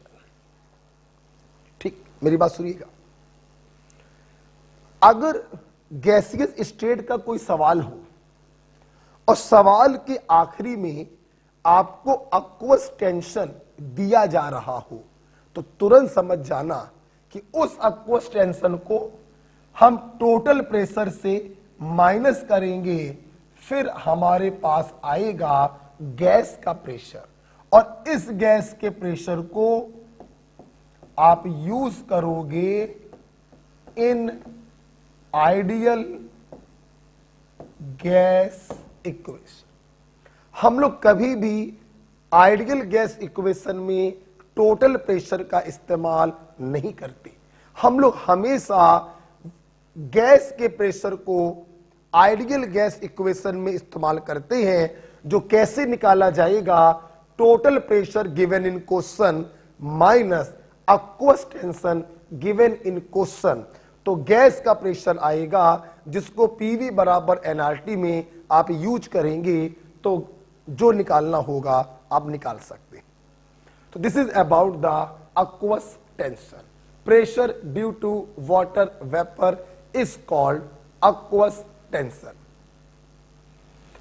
अगर किसी क्वेश्चन में aqueous टेंशन दिया जाए तो उस aqueous टेंशन को टोटल प्रेशर से माइनस करेंगे तो गैस का प्रेशर आएगा, जिसको आइडियल गैस में सब्स्टिट्यूट करेंगे। ओके, चल आइए बेटा, आप लोगों ने आज आइडियल गैस इक्वेशन, उससे related question, expelled out case और aqueous टेंशन को खत्म किया। अब हम लोग एक स्टेप आगे बढ़ रहे हैं। जैसा कि आपको मालूम है कि आइडियल गैस इक्वेशन 3 लॉ पर आधारित है, बॉयल, चार्ल्स और एमंटन्स। तो आइए 1 बाय 1 सारे लॉ पढ़ें। सबसे पहला लॉ है बॉयल्स लॉ। देखिए, देखो बेटा, सबसे पहले आप एक बात समझ लीजिए, बॉयल हो, चॉल्स हो या एमंटन्स हो, इन तीनों लॉ में हम लोग गैस और उसके मास को फिक्स रखते हैं। मतलब इन तीनों लॉ में एक लाइन कॉमन है, for given mass of a gas. और तुमने अभी अभी लगभग आधे घंटे पहले हमसे पढ़ा था कि for given mass of a gas का मतलब होता है मोल्स क्या हो गए, कांस्टेंट। साथ ही साथ इन तीनों लॉ में हम लोग क्या करते हैं, एक वेरिएबल को और कांस्टेंट कर देते हैं, आइदर प्रेशर, वॉल्यूम और टेम्परेचर। जैसे बॉयल ने क्या किया, बॉयल ने क्या किया, टेम्परेचर को कांस्टेंट कर दिया। हम ऐसे याद करवाते हैं बच्चों को, बॉयल ने अपने नाम को कांस्टेंट कर दिया। बॉयल मतलब उबालना, उबालना मतलब टेम्परेचर, तो बॉयल ने टेम्परेचर को कांस्टेंट कर दिया। ठीक, अब समझना, मैंने बोला था कि हम लोग कुछ भी याद नहीं करेंगे, बिल्कुल नहीं करेंगे। देखो कैसे, मान लो कोई तुमसे कहे कि बॉयल्स लॉ का स्टेटमेंट बताओ, तो पोरवाल जी ने तो स्टेटमेंट लिखवाया ही नहीं। अरे जरूरत ही नहीं है। देखो जरा, तुमने क्या किया, कुन्ने में जाकर आइडियल गैस इक्वेशन को लिखा और धीरे से जो जो चीजें कांस्टेंट है उनको काट दिया। बेकार बेकार बेकार, तो PV is equal to constant. ये लो, आपके बॉयल्स का स्टेटमेंट आ गया, PV is equal to constant. This is called Boyle's law. अब तुम्हें सामने वाले को उल्लू बनाना था, तो कैसे उल्लू बनाएंगे देखना। व्हाट इज बॉयल्स लॉ, क्या बोलेंगे सुनना, for given mass of a gas at constant temperature the product of pressure and volume is a constant, this law is called Boyle's law. हमने तो कुछ भी याद नहीं किया, लेकिन हमने वो सब कुछ बता दिया जो दूसरे लोग याद करके बताते हैं। For given mass of a gas at constant temperature the product of pressure and volume is a constant, this is called Boyle's statement. Okay, Boyle's law पर एक छोटी सी बात और आपके एग्जाम में पूछी गई है, ऑन डिफरेंशिएशन।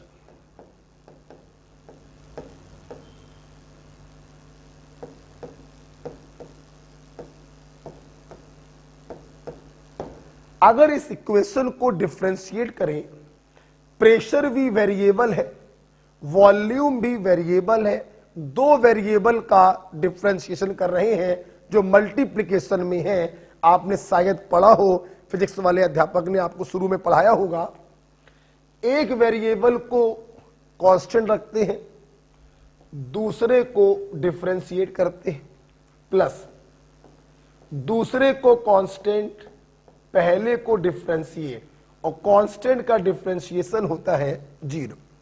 ये उस तरफ जाएगा, माइनस का हो जाएगा, तो P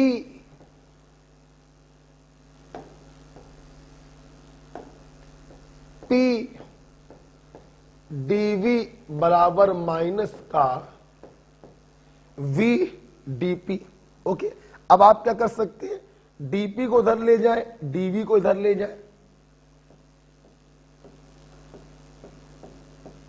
P by dP equal to minus का V बाई dP। आप बॉयल्स को ऐसे भी लिख सकते हैं, आप बॉयल्स को ऐसे भी लिख सकते हैं, P by D P equal to minus का V बाई dV। कुछ भी याद नहीं करना, ध्यान रखिएगा। आपने आइडियल गैस इक्वेशन लिखा, कांस्टेंटों को हटाया, आपका इक्वेशन बन गया।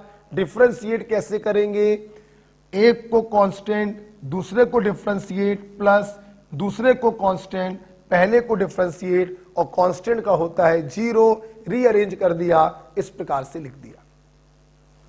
हम लोग बॉयल के बारे में एक फार्मूला और भी बना सकते हैं, आइए देखते हैं, कंटिन्यू करिएगा।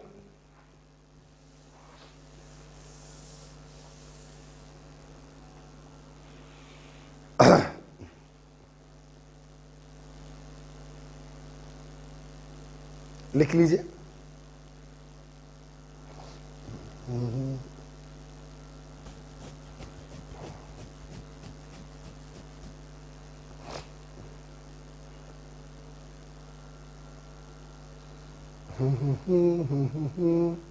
लिख लिया, चलिए हटा ही देता हूं इसको। आपने ये कैसे बनाया, आइडियल गैस इक्वेशन लिखी, कांस्टेंटों को हटाया, बॉयल्स का स्टेटमेंट बन गया। और देखो क्या कर सकते हैं, हमारे चार्ट जानते हैं पीएम बराबर DRT, ये भी तो आइडियल गैस इक्वेशन होती है। आपने इससे भी क्या किया, कांस्टेंटों को हटाया, ये कांस्टेंट, टेम्परेचर बॉयल्स ने कर दिया कांस्टेंट। देखो क्या आया, pressure upon density is constant.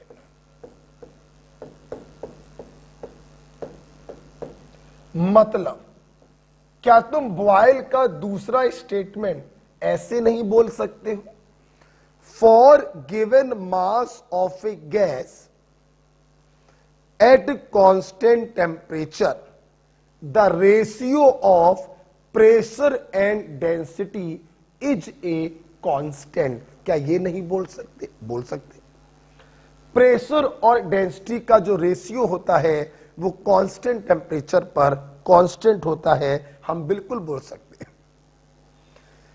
Boil की इस स्टेटमेंट से हमारे छात्रों को एक पॉइंट और क्लियर होना चाहिए कि प्रेशर जो है वो डेंसिटी के डायरेक्टली प्रोपोर्शनल है।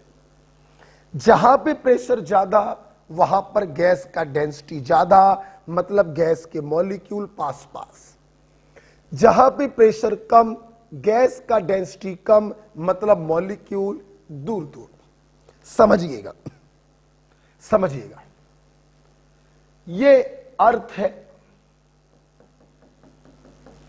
और बड़ा ऊंचा सा एक पहाड़ है, समझना। अर्थ पर प्रेशर, अर्थ का मतलब सी लेवल, अर्थ का मतलब सी लेवल। प्रेशर क्या है, 1 एटमॉस्फेयर। जैसे जैसे ऊपर जाओगे प्रेशर वैसे वैसे क्या हो जाएगा, कम हो जाएगा।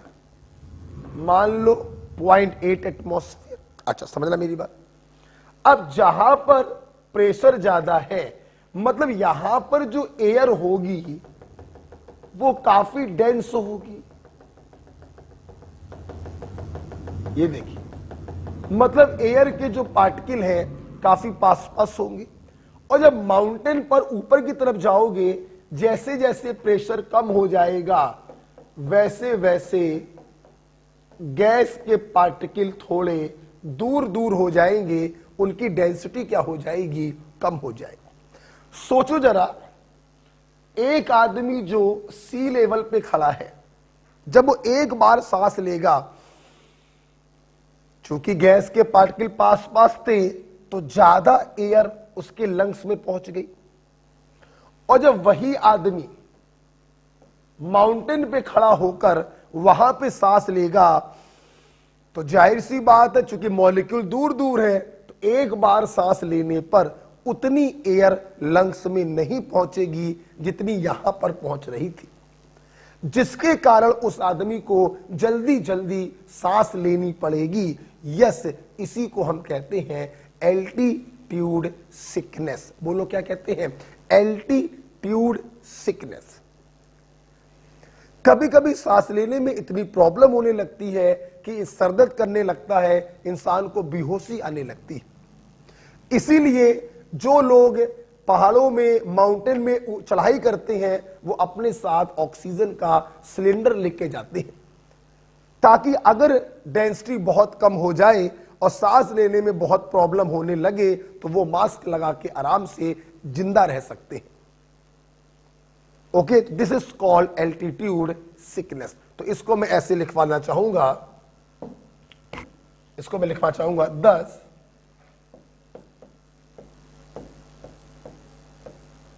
on going up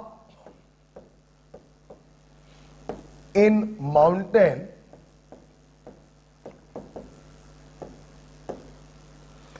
on going up in a mountain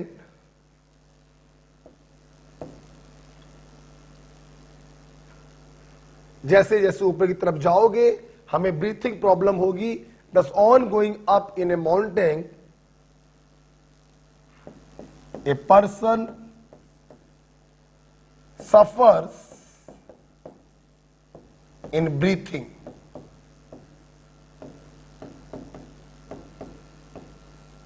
Called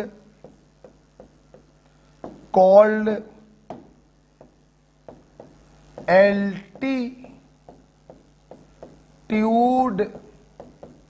sickness.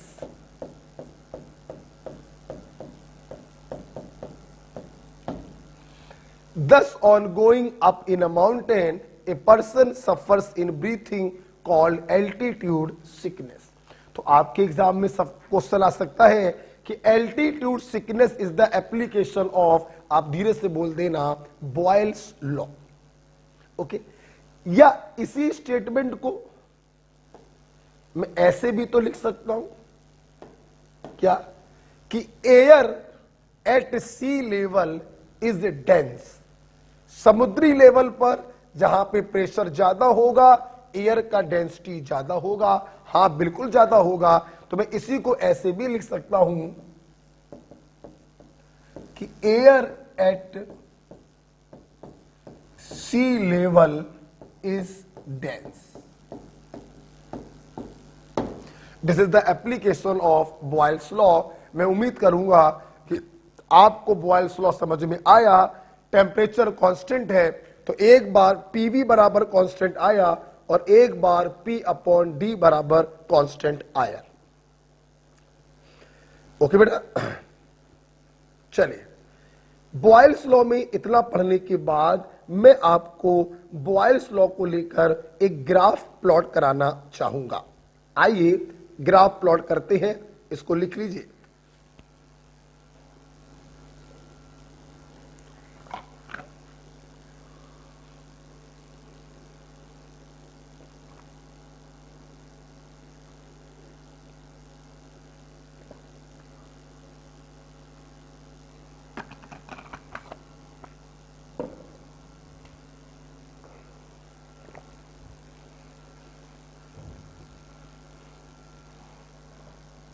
हरा दे बेटा। आइए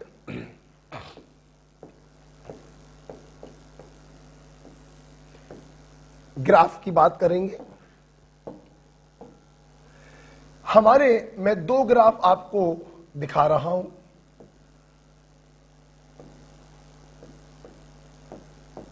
प्रेशर वर्सेस 1 अपॉन वॉल्यूम,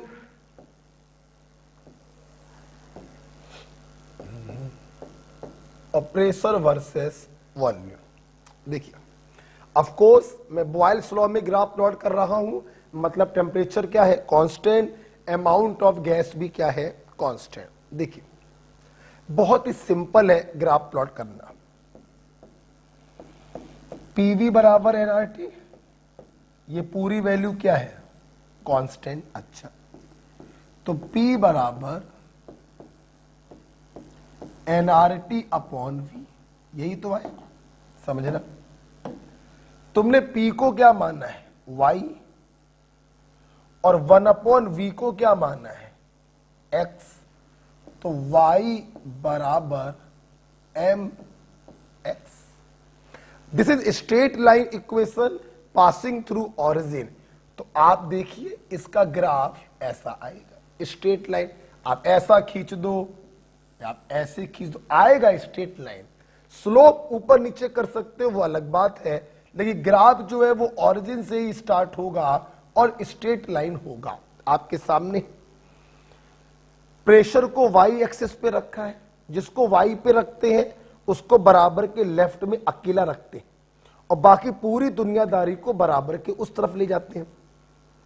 तो v को उस तरफ ले गए 1/v, तो P बराबर nRT इंटू 1/v, ये हो गया y, 1/v को माना है x, x के मल्टीपल में होता है m, तो y बराबर mx, straight line passing through origin. अच्छा समझना बेटा, अंतर सिर्फ क्या है, इन दोनों ग्राफ दोनों सही है, अंतर बस इतना है एक का स्लोप कम है θ1 और एक का स्लोप ज्यादा है। स्लोप का मतलब एंगल, इसका एंगल मान लो 30 डिग्री का है, इसका एंगल मान लो 50 डिग्री का है, तो एंगल में अंतर है। तो आपसे सवाल ये पूछा जाता है कि अगर मैंने ये स्ट्रेट लाइन किसी कांस्टेंट टेम्परेचर T1 पर खींची है और ये स्ट्रेट लाइन किसी कांस्टेंट टेम्परेचर T2 पर खींची है, तो बताइए T1 और T2 में बड़ा कौन और छोटा कौन। बहुत ही इजी है, देखिए स्लोप किसके बराबर है, nRT के, जिसका स्लोप ज्यादा उसका टेम्परेचर भी होगा ज्यादा। वेरी सिंपल, आप देखो ये वाला स्लोप बड़ा है लगभग 50 डिग्री, ये वाला स्लोप छोटा है लगभग 30 डिग्री, जिसका स्लोप ज्यादा उसका टेम्परेचर भी ज्यादा। तो T1 is greater than T2। Okay, आराम सॉल्व किया। स्लोप टेम्परेचर के डायरेक्टली है, जिसका स्लोप ज्यादा उसका टेम्परेचर भी ज्यादा। एक तो मेरे भाई ये हो गया, एक सवाल वो वाला करते हैं, प्रेशर और वॉल्यूम में खींचना है, बॉयल्स लॉ पढ़ रहे हैं, टेम्परेचर कांस्टेंट है, पीवी बराबर nRT, v को उधर ले जाओ। अब समझना, तुमने P को y माना, कोई प्रॉब्लम नहीं, यहां पर भी माना था, लेकिन यहां पर आपने x माना था 1/v को और यहां पर आपने x माना है सिर्फ v को, तो y is inversely proportional to x। बेटा स्ट्रेट लाइन इक्वेशन बनती है जब दोनों वेरिएबल डायरेक्टली प्रोपोर्शनल होते हैं। अगर दोनों वेरिएबल इनवर्सली प्रोपोर्शनल हो गए, मतलब एक को बढ़ाओगे तो दूसरा घटेगा और दूसरे को बढ़ाओगे तो पहला घटेगा, तब ग्राफ आता है रेक्टेंगुलर हाइपरबोला। तो यहां पर जो ग्राफ आएगा ऐसा आएगा, चाहे आप मान लो ये किसी टेम्परेचर T1 पर है और ये किसी टेम्परेचर T2 पर है।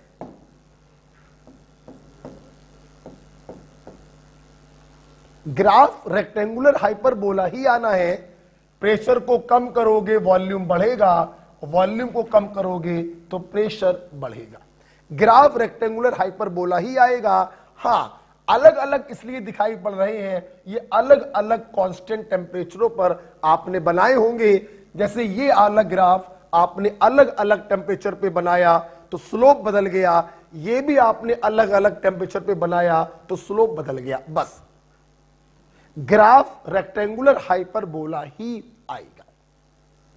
अब मान लो बेटा, जैसे यहां पे सवाल आया कि T1 और T2 में बड़ा कौन, यहां पे सवाल आ जाए कि T1 और T2 में बड़ा कौन, तो पहले समझा दे रहे। देखो देखो बेटा, हम लोग कैसे करते हैं समझिएगा मेरी बात। दोनों वेरिएबल इनवर्सली रिलेटेड है, चूंकि इसलिए हम लोग क्या करते हैं, एक वेरिएबल को कांस्टेंट करेंगे। क्या करेंगे? कांस्टेंट। कैसे? मान लो हमने प्रेशर को कांस्टेंट कर दिया, हमने एक लाइन ऐसी खींच दी, प्रेशर क्या हो गया? कांस्टेंट। आप देखिए इसका वॉल्यूम है T2 माना है तो V2 कर लो, और इसका वॉल्यूम है V1। प्रेशर इसके लिए भी इतना है, प्रेशर इसके लिए भी इतना है, तो प्रेशर क्या कर दिया कांस्टेंट। अब देखना T2 पर V2 है और T1 पर V1 है। ध्यान दो, T2 टेम्परेचर पर वॉल्यूम में V2 जो छोटा है और T1 टेम्परेचर पर वॉल्यूम में V1 जो बड़ा है। आपको मालूम है टेम्परेचर वॉल्यूम के डायरेक्टली होता है, जिसका वॉल्यूम छोटा उसका टेम्परेचर होगा छोटा और जिसका वॉल्यूम बड़ा उसका टेम्परेचर होगा बड़ा। तो T1 is greater than T2। Okay, आप हमने ऐसे लकीर खींचा तो प्रेशर कांस्टेंट हो गया, वॉल्यूम का वेरिएशन टेम्परेचर के साथ देखा, जिसका वॉल्यूम छोटा उसका टेम्परेचर छोटा, जिसका वॉल्यूम बड़ा उसका टेम्परेचर बड़ा। आप लकीर ऐसे खींच देते तो वॉल्यूम कांस्टेंट हो जाता, प्रेशर चेंज हो जाता, तब भी रिजल्ट यही आता। तो जब कभी दो वेरिएबल इनवर्सली होते हैं और उनके टेम्परेचर्स में रिलेशन पूछा जाए तो किसी एक वेरिएबल को हम कांस्टेंट कर देते हैं लकीर खींच के। ओके, तो T1 is greater than T2। इस प्रकार से हम कह सकते हैं ये बॉयल्स लॉ क्या होता है, खत्म होता है। ग्राफ समझ में आया। बॉयल्स लॉ पर एक छोटा सा पॉइंट हम आपको और पढ़ाना चाहेंगे। बॉयल्स लॉ पर आप इतना ग्राफ बना लीजिए। बॉयल्स लॉ खत्म हो गया है, आपने इक्वेशन पढ़ी है, PV equal to constant, P upon D equal to constant और एल्टीट्यूड सिकनेस। ये सारी चीजें कहां पे पढ़ी आपने, बॉयल्स लॉ में पढ़ी। दो ग्राफ भी आप लोगों ने देखे, उम्मीद करते हैं ग्राफ समझ में आए। और सबसे इंपॉर्टेंट है ये, कौन सा टेम्परेचर बड़ा होगा, कौन सा टेम्परेचर छोटा होगा। ठीक है, चलिए हम लोग आज इसको यहीं पर रखते हैं, हम लोग इसको आज यहीं पर रखेंगे। इसके आगे बॉयल्स लॉ पर एक छोटा सा पॉइंट और बचा है, फिर हम लोग पढ़ेंगे चॉल्स लॉ, एमंटन्स लॉ, खत्म करेंगे। अगली क्लास में हम लोग डाल्टन्स लॉ भी आराम से खत्म कर लेंगे और हो सकता है ग्रेहम्स लॉ भी खत्म कर लें। आज के लिए इतना ही है। ध्यान रखिए, कल वाली क्लास में आपके पास कम से कम बेटा 70-80 न्यूमेरिकल क्वेश्चनों का लोड आ जाएगा कल, आप ये समझ लो। तो आप इसको पढ़ लीजिएगा अच्छे से, कल इसके आगे पढ़ाएंगे और आपको सीट देंगे। 70-80 क्वेश्चंस इसमें आपको लगाने होंगे। HW के नाम पर 7 दिनों का HW सभी बच्चों के पास है। 29 तारीख को टेस्ट है, इसलिए IUPAC आइसोमेरिज्म रिएक्शन मैकेनिज्म अपने हिसाब से 7 दिनों का शेड्यूल बनाना है। कब ये खत्म करेंगे, कब सवाल लगाएंगे, कब ये खत्म करेंगे, कब सवाल लगाएंगे, कब ये खत्म करेंगे, कब सवाल लगाएंगे। जो बच्चे न्यूली ज्वाइंड हैं उनके पास SW क्या है कि वो 28 तारीख तक आइसोमेरिज्म पूरा खत्म कर लें। करंट टॉपिक तो पढ़ना ही पड़ेगा बेटा। ओके बेटा, उम्मीद करते हैं आप एंजॉय कर रहे हैं, पढ़ते रहिए और एंजॉय करते रहिए। ओके बेटा, थैंक यू।